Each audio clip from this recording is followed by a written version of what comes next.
क्या आपने कभी सोचा है कि दुनिया के 1% लोग ही क्यों कामयाब होते हैं, जबकि 99% लोग सिर्फ स्ट्रगल करते रह जाते हैं? क्या फर्क है एक साधारण इंसान और एक लेजेंड के बीच? फर्क किस्मत का नहीं है, फर्क मेहनत का भी नहीं है। फर्क है उस स्टेट ऑफ माइंड का जिसमें वो अपने दिन को खत्म करते हैं। रात का वो वक्त जब आप सोने वाले होते हैं, वो सिर्फ सोने के लिए नहीं होता, वो यूनिवर्स के सबसे बड़े खजाने को अनलॉक करने का समय होता है। आज जो मैं आपको बताने जा रहा हूं, वो आपकी जिंदगी का सबसे बड़ा टर्निंग पॉइंट साबित हो सकता है। ये कोई साधारण मोटिवेशन नहीं है, ये वो एंशिएंट साइंस है जिसे हमारे वेदों में और उपनिषदों में छुपा कर रखा गया था, ताकि इसका गलत इस्तेमाल न हो सके। लेकिन उससे पहले मैं चाहता हूं कि आप एक सिचुएशन को इमेजिन करें।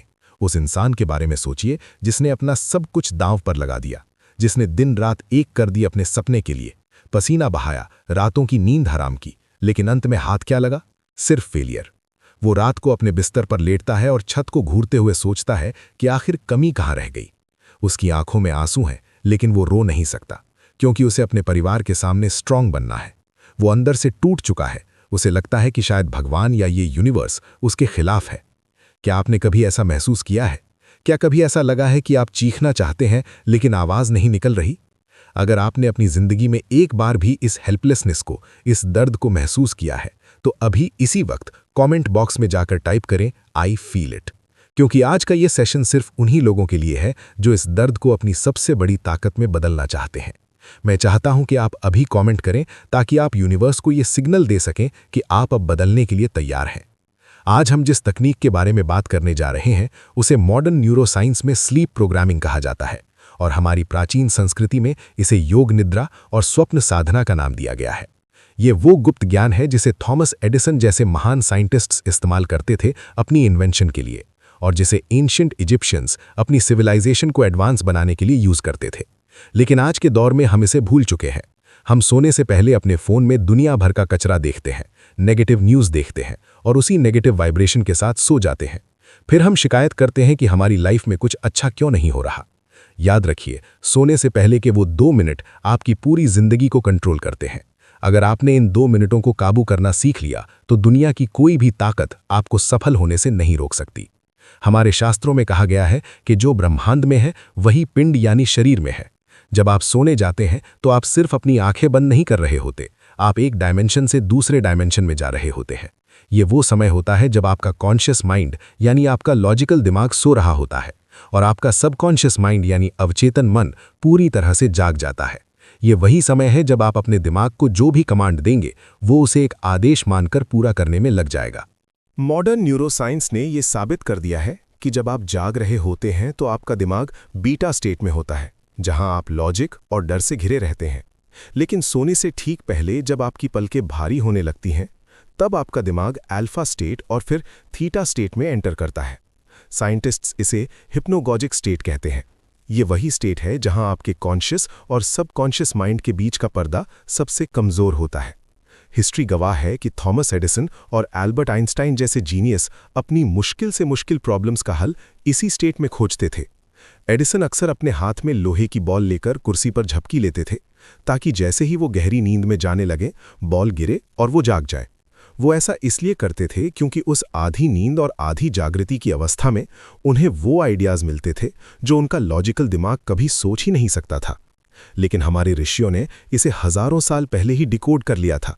मांडुक्य उपनिषद में चेतना की 4 अवस्थाओं का वर्णन है: जागृत, स्वप्न, सुषुप्ति और तुरीय। आज दुनिया जिसे लॉ ऑफ अट्रैक्शन या सबकॉन्शियस प्रोग्रामिंग कहती है, वो असल में हमारे वेदों का संकल्प विज्ञान है। ऋग्वेद में कहा गया है कि ये ब्रह्मांड वाइब्रेशन से बना है, और आपका विचार भी एक वाइब्रेशन है। जब आप सोने से पहले किसी विचार को होल्ड करते हैं, तो आप उसे सीधे कॉस्मिक इंटेलिजेंस यानी ब्रह्मांडीय चेतना को सौंप रहे होते हैं। ये ठीक वैसे ही है जैसे आप गूगल पर कुछ सर्च करते हैं और एंटर दबाते हैं। एंटर दबाने के बाद आप टेंशन नहीं लेते कि रिजल्ट आएगा या नहीं। आपको पता होता है कि सर्वर अपना काम करेगा। ठीक वैसे ही सोने से पहले के ये 2 मिनट आपके दिमाग का एंटर बटन है। प्राचीन मिस्र यानी एंशिएंट इजिप्ट में भी स्लीप टेम्पल्स हुआ करते थे, जहां लोग अपनी बीमारियों और समस्याओं का इलाज ढूंढने के लिए एक खास तरीके से सोने जाते थे। वो मानते थे कि नींद के दौरान आत्मा देवताओं से बात करती है। ग्रीक फिलॉसफी में भी इंक्यूबेशन की एक तकनीक थी, जहां लोग जवाब पाने के लिए मंदिरों में सोते थे। इसका मतलब ये है कि ये ज्ञान सिर्फ भारत तक सीमित नहीं था, बल्कि पूरी दुनिया की महान सभ्यताओं को ये पता था कि नींद सिर्फ शरीर का आराम नहीं है, बल्कि ये आत्मा का रिचार्ज स्टेशन है। लेकिन कलयुग में हम इस विद्या को भूल गए हैं। आज की मॉडर्न लाइफस्टाइल ने हमें इतना बिजी कर दिया है कि हम सोने को सिर्फ एक वेस्ट ऑफ टाइम मानते हैं।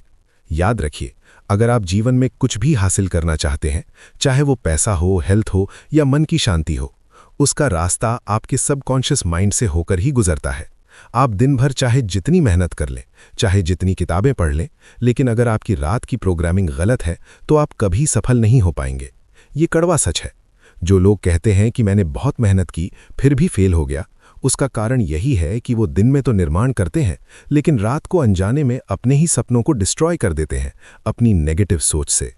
अब बात करते हैं उस विधि की, उस सुप्रीम टेक्निक की जो भगवान शिव ने अपने सूत्रों में बताई है।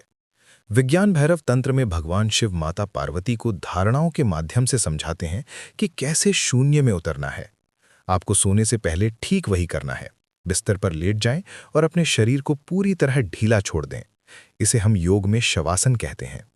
जब शरीर सो रहा हो और मन जाग रहा हो, वो मैजिकल मोमेंट होता है। अब अपनी आंखों को बंद करें और अपनी सांसों पर ध्यान दें। जैसे ही आपका मन शांत होने लगे, अपने आप से वो एक सवाल पूछें जिसका जवाब आप चाहते हैं।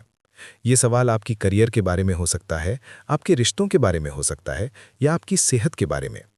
लेकिन यहाँ सबसे बड़ी गलती जो 99% लोग करते हैं वो ये है कि सवाल पूछने के बाद वो खुद ही उसका जवाब सोचने लगते हैं।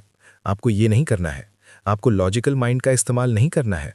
बस सवाल को मन में रखें, जैसे कि आप किसी अंधेरे कमरे में टॉर्च जला रहे हो। सवाल को बीज की तरह अपने दिमाग में रोक दें और फिर साक्षी भाव में आ जाएं। साक्षी भाव का मतलब है विटनेस कॉन्शियसनेस। बस ऑब्जर्व करें, बिना किसी जजमेंट के, बिना किसी बेचैनी के। भगवद गीता में भगवान श्री कृष्ण कहते हैं कि जो कर्म फल की चिंता किए बिना कर्म करता है वही योगी है। यहाँ आपका कर्म है सवाल पूछना और सो जाना। जवाब देना उस परम शक्ति का काम है जिसे आप ईश्वर, यूनिवर्स या सबकॉन्शियस माइंड कहते हैं। जब आप सवाल पूछकर शांत हो जाते हैं तो आपका दिमाग उस सवाल को एक पहेली की तरह नहीं, बल्कि एक कमांड की तरह लेता है। साइकोलॉजी में एक टर्म है ज़ाइगर्निक इफेक्ट, जिसका मतलब है कि हमारा दिमाग अधूरी चीज़ों को याद रखता है। जब आप सवाल पूछकर बिना जवाब ढूंढे सो जाते हैं तो आपका दिमाग पूरी रात उस पर काम करता है। न्यूरॉन्स के नए कनेक्शंस बनते हैं, पुराने डेटा को स्कैन किया जाता है। आपका सबकॉन्शियस माइंड आपकी पुरानी यादों, आपके अनुभवों और उस यूनिवर्सल नॉलेज बैंक से कनेक्ट करता है जहां दुनिया के हर सवाल का जवाब मौजूद है। वेदों में इसे हिरण्यगर्भ कहा गया है, वो सुनहरा गर्भ जहां से सब कुछ उत्पन्न होता है। ये प्रोसेस इतना पावरफुल है कि कई बार आपको सपने में ही जवाब मिल जाएगा, या फिर अगले दिन सुबह उठते ही आपके दिमाग में एक अचानक आइडिया आएगा जिसे हम एपिफेनी कहते हैं। कई बार ऐसा होगा कि आप किसी से बात कर रहे होंगे और अचानक उसके मुंह से आपको अपना जवाब मिल जाएगा। ये कोई चमत्कार नहीं है, ये क्वांटम फिजिक्स है। जब आप एक फ्रीक्वेंसी सेट करके सोते हैं तो ये यूनिवर्स उसी फ्रीक्वेंसी की चीज़ों को आपकी तरफ खींचना शुरू कर देता है।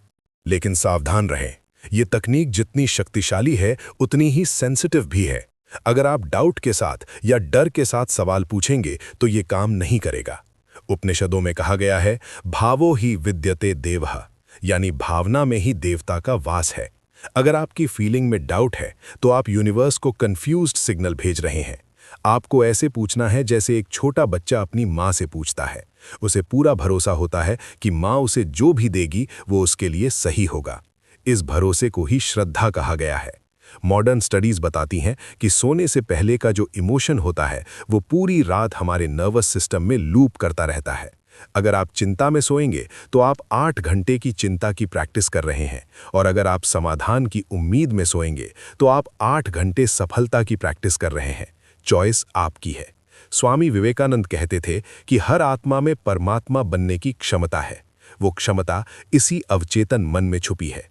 जब आप इस तकनीक को हर रात करना शुरू करेंगे तो पहले कुछ दिन आपको शायद अजीब लगे, हो सकता है आपका मन भटके, लेकिन इसे छोड़ना मत। हमारे शास्त्रों में अभ्यास और वैराग्य को मन को काबू करने का एकमात्र रास्ता बताया गया है। आपको ये समझना होगा कि आप सिर्फ हार्ड मांस का पुतला नहीं है, आप अनंत ऊर्जा का स्रोत है। सोहम अस्मि, वो मैं ही हूँ। ये ज्ञान जो आज मैंने आपको दिया है, ये कोई साधारण मोटिवेशनल स्पीच नहीं है। ये वो चाबी है जिससे आप अपनी किस्मत का ताला खोल सकते हैं। बड़े से बड़े एम्पायर इसी विजन से बने हैं, महान आविष्कार इसी शांति में हुए हैं। आज रात जब आप बिस्तर पर जाएं तो फोन को दूर रख दें, दुनिया के शोर को म्यूट कर दें और अपने भीतर के उस सन्नाटे को सुनें। अपने उस सवाल को मन में लाएं जो आपको परेशान कर रहा है, और फिर उस सवाल को उस अंधेरे में छोड़ दें जहां से रोशनी की किरण फूटेगी। विश्वास मानिए, आपका दिमाग एक सुपर कंप्यूटर है जिसे बस सही प्रोग्रामिंग की जरूरत है। सोने से पहले के ये 2 मिनट आपकी डेस्टिनी बदल सकते हैं। ये सिर्फ एक आदत नहीं है, ये एक साधना है, एक तपस्या है, और इसका फल आपको जरूर मिलेगा। ये ब्रह्मांड का कानून है और ब्रह्मांड कभी अपने कानून नहीं तोड़ता। इस प्रोसेस को आज रात से ही शुरू करें, कल का इंतजार न करें, क्योंकि कल कभी नहीं आता।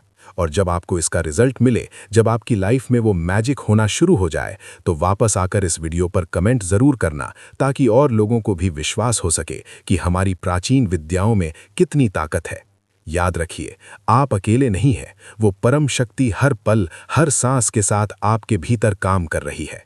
बस उसे काम करने का मौका दें, सरेंडर कर दें, और देखें कि कैसे आपकी जिंदगी एक संघर्ष से बदलकर एक उत्सव बन जाती है। जय हिंद, जय भारत।